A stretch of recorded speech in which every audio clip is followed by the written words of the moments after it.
Amis du design, bonjour à vous. Voici donc ma proposition de logo pour le groupe Facebook Culture Design. J'ai essayé de mettre mes idées de concept à plat et ce que je voulais de base c'est travailler sur des formes géométriques, avoir la notion de mouvement perpétuel et de renouvellement infini. C'est un peu ce à quoi me fait penser le design de façon générale. Quelque chose qui traverse le temps et qui évolue constamment. Et je cherchais à faire une forme géométrique abstraite. Pour cela, j'ai cherché quelques logos qui ressemblaient à l'idée que j'avais en tête. Le signe infini, la géométrie, forme ronde, forme carrée.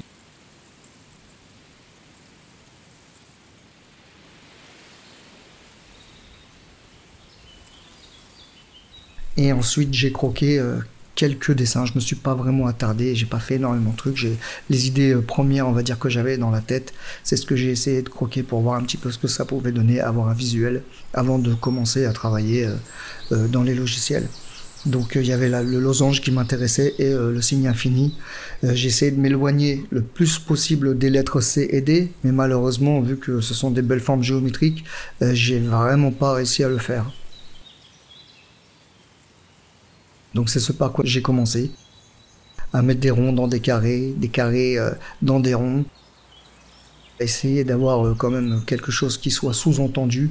Là, on a en blanc, admettons, un C et un D, mais on le remarque pas forcément tout de suite. En bas, la forme arrondie, en haut, la forme en angle pour le carré et le rond.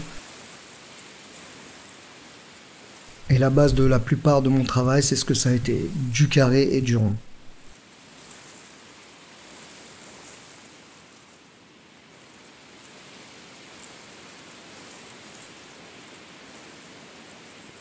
Je me suis également servi des formes géométriques de base, je les ai assemblées pour avoir des courbes, triangles et carrés.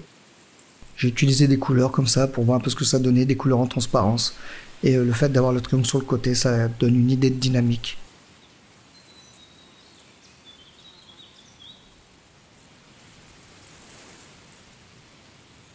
J'ai également tenté mon idée du signe infini avec un C et un D.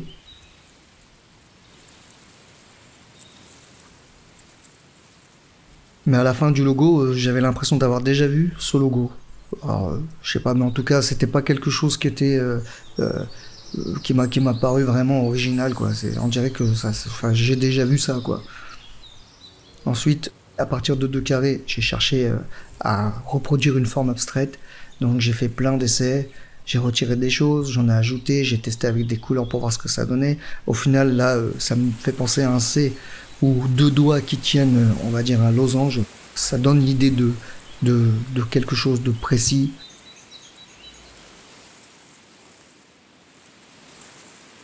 Donc j'essaie de travailler également pas mal en symétrie. Et là, ce que vous voyez, c'est l'idée de base que j'avais, c'était de travailler sur un losange, coupé en deux, avec à l'intérieur un cercle, pour avoir l'idée de mouvement, mais ce cercle-là, en fait, serait un C et un D. J'ai fait des tests comme ça à partir de cette forme, et je trouve que j'ai un peu trop poussé. Et au final, j'avais un symbole qui était un peu trop compliqué. C'était intéressant, mais pour le logo de Culture Design, c'est-à-dire qui va parler de design de façon générale, je trouvais que c'était un peu trop compliqué. Donc je suis resté sur l'idée de lettres avec le C et le D, mais plutôt que de travailler avec un D majuscule qui est, on va dire, la symétrie d'un C, j'ai travaillé avec un D minuscule, comme ça, en fait, je pouvais l'imbriquer à l'intérieur. Et donc j'ai essayé avec la typo, j'ai essayé encore avec forme, c'est-à-dire rond et carré. Et j'ai fait pas mal de recherches. Au fur et à mesure, je me suis éloigné un petit peu du concept, à force de mettre, de retirer, de changer les formes. Plus ça allait, plus je m'éloignais du concept. Mais au final, par hasard, j'ai trouvé une forme qui était vachement intéressante. C'est cette espèce de dé vide, bien rond, bien généreux. Je suis resté donc sur cette idée, je me suis dit je vais développer ça. En y rajoutant le rond à l'intérieur du dé, ça m'a permis de retrouver l'idée de mouvement perpétuel, comme quelque chose en fait qui tourne, qui tourne, qui tourne.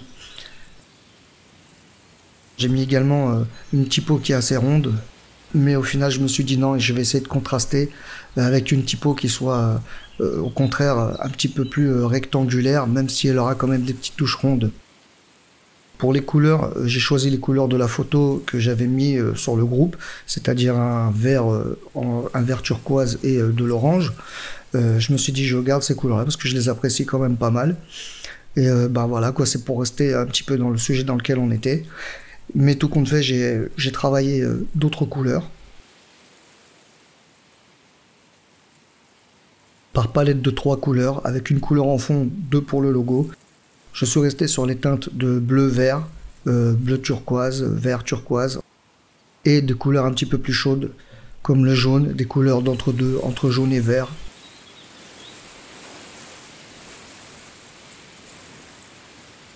J'ai développé 12 jeux de couleurs différents pour vraiment me donner, on va dire, allez, j'ai poussé un petit peu pour avoir un choix de couleurs et pouvoir me décider vraiment.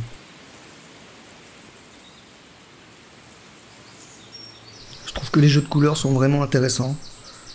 Ils sont frais.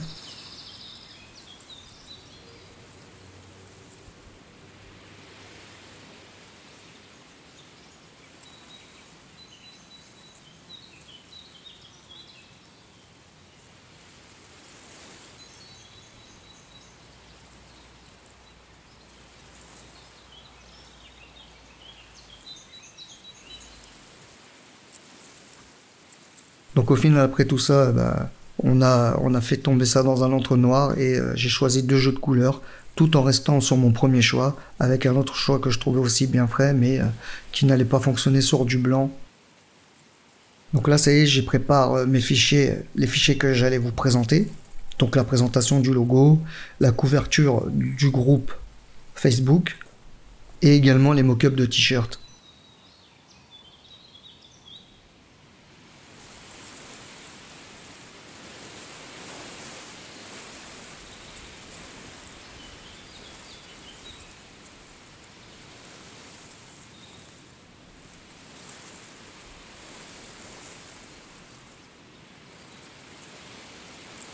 Voici mes fichiers finaux.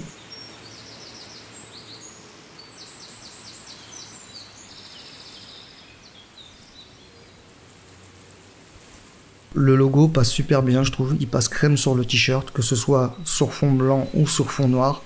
Le design en soi du logo, je le trouve assez tendance.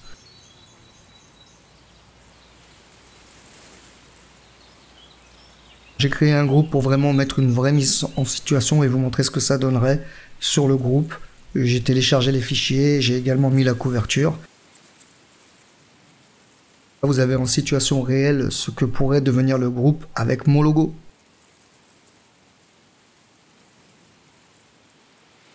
Jolie couverture, hein.